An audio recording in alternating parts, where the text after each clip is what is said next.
necesitamos saber, porque no podemos tampoco prescindir de nuestro pasado, ¿verdad? Por eso voy a preguntarte, dado la particularidad de este museo, bueno, ¿cómo nace? ¿Cuál es la esencia, en su parte, por supuesto, edilicia, pero también lo que sigue? Porque acá hubo muchas cosas, me parece, y que corrió mucha agua en este lugar, me refiero, ¿no? Sí, exactamente. Bueno, antes que nada, los agradecidos somos nosotros porque es lindo que programas como el tuyo, con la temática que abordan, se interesen por un espacio público como es un museo. Y lo importante para nosotros es de hacerle entender a la gente que los museos, y particularmente este museo, el Museo de la Ciudad, no es un lugar donde se guardan cosas viejas, sino donde en realidad lo que se preserva es la memoria, los usos, las costumbres de la evolución de la sociedad de la ciudad de Paraná. Es un museo específicamente dedicado a la historia de la ciudad de Paraná.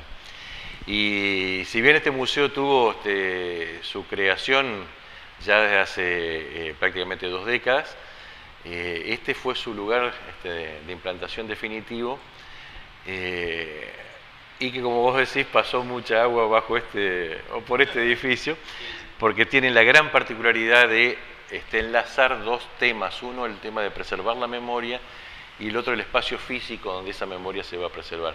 Esta casona, que es de 1904, fue construida por la empresa inglesa que ganó la primera licitación de la concesión del servicio de agua corrientes y de cloacas en la ciudad de Paraná. Cuando se hizo, es un proceso que se hizo a fines del siglo XIX, las últimas décadas del siglo XIX, y que comenzó a prestar el servicio, en el primer servicio de agua corriente. O sea, la gente abría la canilla, que es algo para nosotros tan común hoy. La gente abría la canilla y salía agua corriente potable, y que podía ir paulatinamente eliminando el traer el agua para tomar con aguateros del río.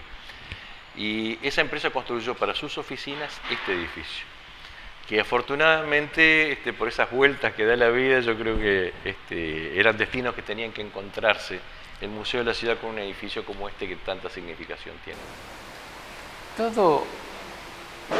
Bueno, la introducción que acabas de hacer me da la sensación a mí, ¿no? Porque esto nos permite entender de que un museo tiene un mensaje.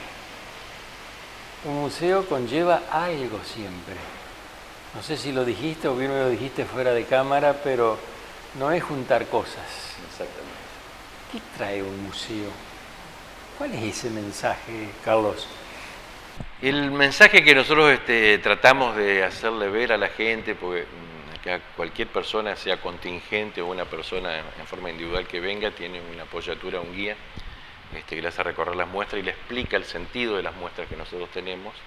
Pero vos tenés en cuenta que la gran mayoría del patrimonio de este museo son piezas de uso familiar donadas por las familias, y aún inclusive hasta por los descendientes de algunas familias, porque piezas muy antiguas, y que todo eso tiene una impronta de un uso familiar, un uso cotidiano, de que no son piezas que son exclusivamente expuestas imaginemos un gran cuadro muy valioso que lo ha podido ver muy pocas personas. Estas son otras cosas, son objetos de uso cotidiano que familias durante décadas o durante toda una vida pudieron usarse todos los días, y el día, al final de su vida útil, esas familias decidieron, en vez de tirarlo, donarlo.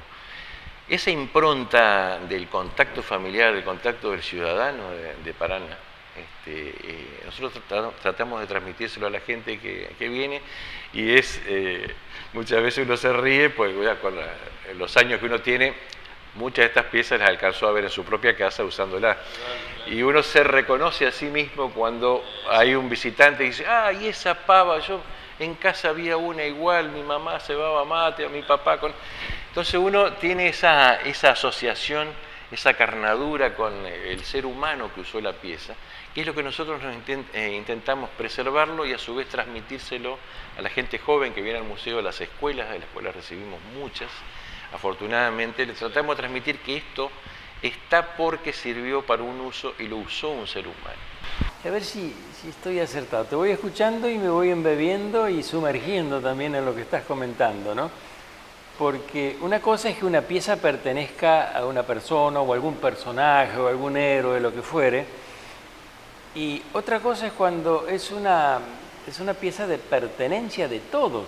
Exactamente. Una pava, acababas de comentar, si bien la pava podrá ser muy especial, muy particular, tendrá su tiempo, pero al mismo tiempo es la que han utilizado nuestros abuelos, nuestros padres, y la seguimos utilizando nosotros, ¿no? Con cierta modernidad, ciertas cosas que...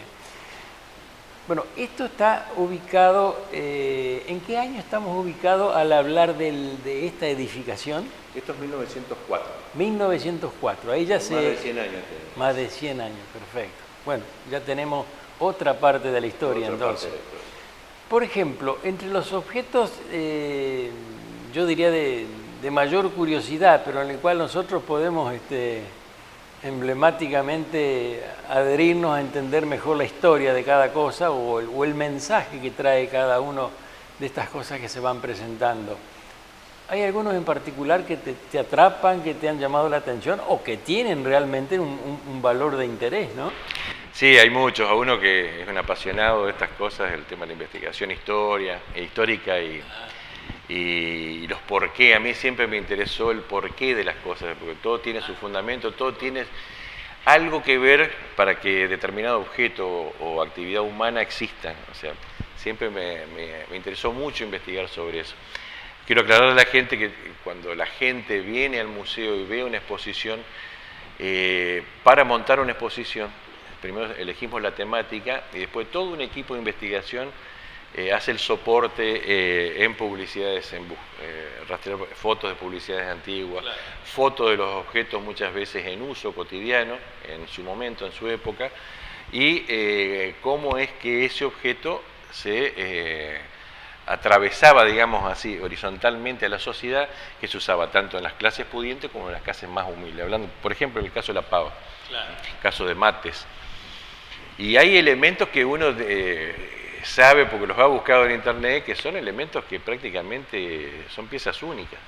Nosotros tenemos acá, después si querés charlamos sobre ella, una dama a nuestras espaldas, pero a su vez expuesta actualmente hay una máquina de escribir de una sola tecla, que es una de las pocas que funciona en el país en su estado original. Repetilo de nuevo, que me interesa. ¿Una máquina de escribir de una sola tecla? De una sola tecla. Ah. Ya estamos hablando, nosotros estamos hablando hoy del teclado de las computadoras. Bueno, aclararle que antes había máquinas de escribir, que se ponía carbónico y todo. Pero además había una máquina de escribir de una sola tecla. O sea, para escribir una palabra habrán demorado una semana. Pero algún motivo tiene que haber tenido. Pero algún motivo, ¿no?, tiene que haber tenido. Sí, eran máquinas portátiles que se usaban, claro, en la época con una valijita.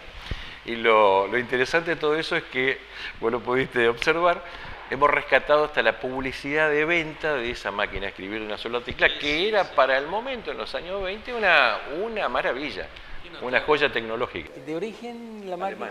De origen alemán. Sí, bueno, muchas cosas, por supuesto, venían de... Pero la última tecnología, como puede ser hoy los teclados inalámbricos, yo estoy un poco quedado también con la tecnología, pero digamos, la última modernidad que nosotros estamos, la última generación de equipos de computación, en su momento esto era, bueno, lo máximo de lujo que uno podía aspirar para escribir. Una cosa fantástica. Complejo para escribir y lento, pero era lo que había. Pero bien dijiste hace un ratito, tenemos detrás nuestro una dama, que después por supuesto lo vamos a ver todo completo, una dama que perteneció a un lugar, ¿verdad? Exactamente. ¿Cómo es la historia, ese entorno? Porque allí le vamos a dar el contenido, aunque sean pocas las piezas que podamos mostrar, pero cada una tiene su historia. ¿Cómo es el caso de esta dama y su historia? Bueno, esta dama que nosotros tenemos a nuestras espaldas es otra de las piezas únicas que han quedado, porque muchas veces la misma destrucción, la poca conciencia que hubo a lo largo de décadas en nuestra sociedad sobre el tema de guardar elementos para posteriormente conservarlos, y se fueron destruyendo y se fue perdiendo mucho de ese pasado tan rico que tuvo la ciudad de Paraná. Sí. Para situar a la gente, estamos hablando de principios del siglo XX, las primeras décadas del siglo XX, donde la costumbre social eran los grandes bares, las grandes confiterías, como se llamaba en la época. Una era de las principales, la que tenía el Hotel Cransac, el Hotel Plaza, para ubicar a la gente en peatonal y Urquiza, un edificio que se ha restaurado muy bien, que hoy son oficinas y un bar en la planta baja. Esa es una de las confiterías de lujo. Y la otra confitería de lujo estaba una cuadra más abajo, en lo que hoy es una gran cadena de venta de electrodomésticos en Andrés Pasos y La Peatonal. El edificio Bergoglio. Todo lo que era la planta baja y un entrepiso que existía era la famosa confitería Polo Norte, que fue realmente lo máximo en cuanto a calidad. Tocaban bandas en vivo, era el lugar de reunión de toda la sociedad de Paraná para tomar un café, el vermut. Eso durante muchísimos años, esa confitería fue el eje de la vida y la comunicación de los ciudadanos de Paraná por aquellos años. Tenía la particularidad que lamentablemente han quedado solamente algunas fotos, salvo los planos originales, pero algunas fotos de lo que era la confitería en su interior. Y al fondo del salón había dos hornacinas, dos nichos, digamos. Dos nichos. En realidad se llaman hornacinas los lugares donde estaban destinados a colocar esculturas. Había dos esculturas que sostenían una llama, como la que tiene nuestra dama a nuestras espaldas. Eran las que decoraban el salón principal como figura central. Vamos a rescatar esa. Acá la tenemos, así que se las digitalizamos y se las entregamos. De esas dos esculturas, la única que sobrevivió al paso de los años de demolición fue esta señora que nosotros tenemos a nuestra espalda.